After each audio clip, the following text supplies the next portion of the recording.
মৃতদেহ উদ্ধার নিয়ে উত্তেজনা দক্ষিণ চুরিলামে। রেলের চাকায় কাটা পড়ে মৃত্যু হয় অপরিচিত ব্যক্তির। দমকল বাহিনী পুলিশ ছাড়া মৃতদেহ উদ্ধার করতে চায়নি, কিন্তু এলাকাবাসী দমকল বাহিনীর ওপর চটে যায়। এই নিয়ে ব্যাপক উত্তেজনা দক্ষিণ চুরিলামে। প্রতিনিয়ত খালি গায়ে রেল রাস্তার নিচে একাধিকবার শুয়েছিল এই অজ্ঞাত পরিচয় ব্যক্তি। এলাকাবাসী সহ দমকল কর্মীরা তাকে একাধিকবার সেখান থেকে উদ্ধার করেন।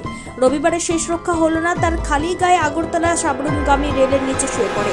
হঠাৎ মাথা ওপরের দিকে তুলতেই তার মাথা সহ সারা শরীর ছিন্ন ভিন্ন হয়ে যায়।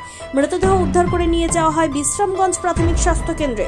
কর্তব্যরত চিকিৎসক তাকে মৃত বলে ঘোষণা করে। বর্তমানে মর্গে রয়েছে অজ্ঞাত পরিচিত ব্যক্তির মৃতদেহ। রেলে পড়ছে আর কি, এখন আমরা মর্গে রাখিস। তার নাম নাম কোনো পরিচয় পাওয়া গেছে না এখন। তারা এখন কোন জায়গা? তারা এটা বিশ্রামগঞ্জ হসপিটাল আছে, মর্গে রাখিস। কত বয়স হতে পারে? বয়স মানে 60-65 হতে পারে। রেল বিজনেস একজন কাটাপড়ে মারা গেছে এবং পরিবার থেকে আপ টু বালুয়াছড়ি পর্যন্ত এই পর্যন্ত আমরা চৈরামার এলাকা রেল বিজেপিতে কাটাপড়ে মারা গেছে 15 থেকে 20 জন। কোনো হেলথ নাই, কোনো লেভেল কোচিং নাই, কারোর একজন যে নিরাপত্তা দিব এটার কোনো ব্যবস্থা নাই। ফায়ার সার্ভিসে ফোন করছি, অলরেডি ফায়ার সার্ভিস যত সময় আইছে, কিন্তু ওরা কোথায় আছে দক্ষিণ চৈরাম যেহেতু আমরার আন্ডারে না, বিশ্রামগঞ্জ আমরার আন্ডারে, কিন্তু এই লোকটা যে মারা গেছে না কি গেছে এটা তো আর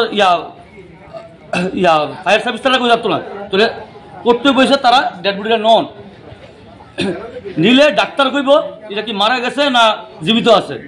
তারা কোথায় আছে বিশ্রামগঞ্জের তারাই হোক, বিশালগড় তারাই হোক, এটা কি যারা এসে বিশালগড় অলরেডি প্রথম আগে পড়ছে। তারা করতে করতে একদম মানে 10 মিনিট 15 মিনিট দিতে তারাই পড়ছে। বডি এখনো নিচ্ছে না, দেখেন বডি এখনো পরে রয়েছে।